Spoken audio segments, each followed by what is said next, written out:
Bonjour, les familles monoparentales sont frappées par la pauvreté. Mardi, l'association Cas d'urgence présentait son enquête sur la pauvreté dans ces familles monoparentales à la CAF de Paris. Ici, on s'occupe de ces familles qui sont quelquefois dans des situations d'extrême précarité. Une situation qui touche beaucoup de personnes handicapées. La journaliste et ancienne membre du CSA, Christine Kelly, est la présidente de cette association. Méric Collot s'est rendu sur place. En France, 35% des familles monoparentales vivent sous le seuil de pauvreté. C'est 3 fois plus que pour les couples. Cette situation touche beaucoup d'enfants en situation de handicap. Les difficultés engendrées par la maladie entraînent souvent la séparation du couple. En 2015, l'organisme de santé du Limousin avait réalisé une enquête sur ce sujet. 13% des enfants handicapés n'avaient qu'un seul parent contre 9 pour les enfants valides. Les familles monoparentales avec enfants handicapés se retrouvent souvent en situation de précarité. Les parents doivent souvent aménager leurs horaires, ce qui diminue leurs revenus. Christine Kelly rencontre souvent des parents dans cette situation. Une fois qu'on constate que l'enfant est handicapé, le père s'en va. En général, c'est le père. J'ai beaucoup de mamans qui élèvent seules leur enfant handicapé. Dans la salle, j'en avais 3.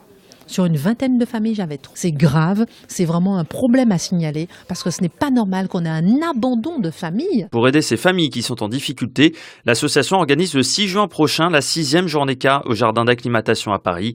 L'organisation veut rassembler 6000 familles monoparentales avec l'aide de la CAF de Paris. L'objectif de Christine Kelly est d'améliorer leurs conditions de vie. C'est une très belle journée puisqu'elle répond à tous leurs besoins. Elles ont besoin de quoi? De conseils juridiques. Il y a l'ordre des avocats qui nous envoie des avocats. Elles ont besoin de récupérer la pension alimentaire. On a des huissiers de justice qui viennent pour aider à récupérer la pension alimentaire. On a la CAF qui les aide pour le logement. On a Pôle emploi qui vient proposer des offres d'emploi ou donner des conseils. Et on a tout le parc d'attractions où les enfants peuvent justement profiter des manèges, s'amuser. Et les loisirs pour les familles monoparentales, c'est vraiment une exception. Rendez-vous le 6 juin prochain pour cette journée. Si vous êtes une famille monoparentale, vous avez jusqu'au 4 juin pour vous inscrire. Pour cela, il suffit de vous rendre sur le site www.cadurgence.org, c'est-à-dire la lettre K suivie d'urgence tout attaché et au pluriel.org.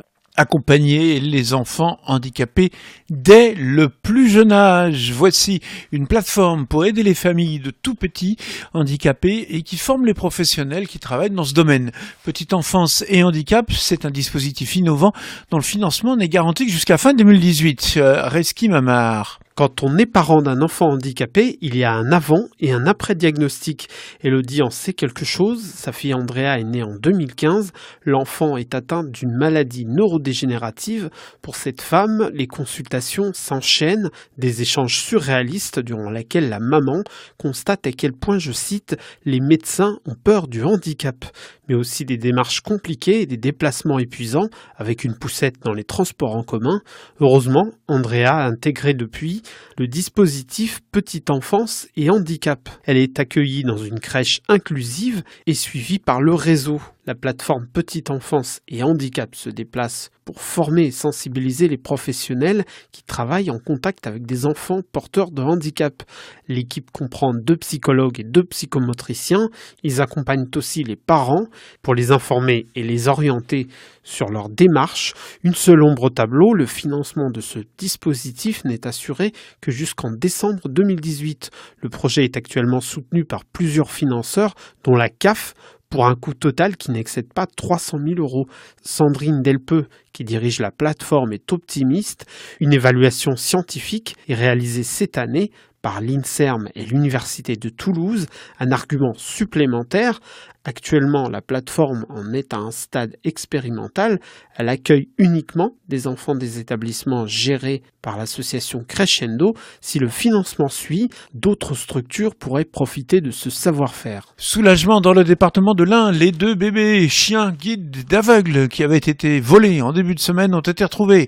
Lundi, l'association des chiens guides d'aveugles de Lyon avait découvert le vol de Nacho et Luli. Cette disparition était une perte énorme pour l'association. On rappelle que la formation d'un chien guide coûte 25 000 € et dure 2 ans. Un appel à témoins a été immédiatement lancé sur les réseaux sociaux, relayé 30 000 fois. Hier après-midi, Nacho et Luli ont été déposés devant le centre d'éducation après un appel anonyme. Les 2 labradors sont en bonne santé. Le futur propriétaire de Luli est heureux. Il pourra recevoir son chien très prochainement.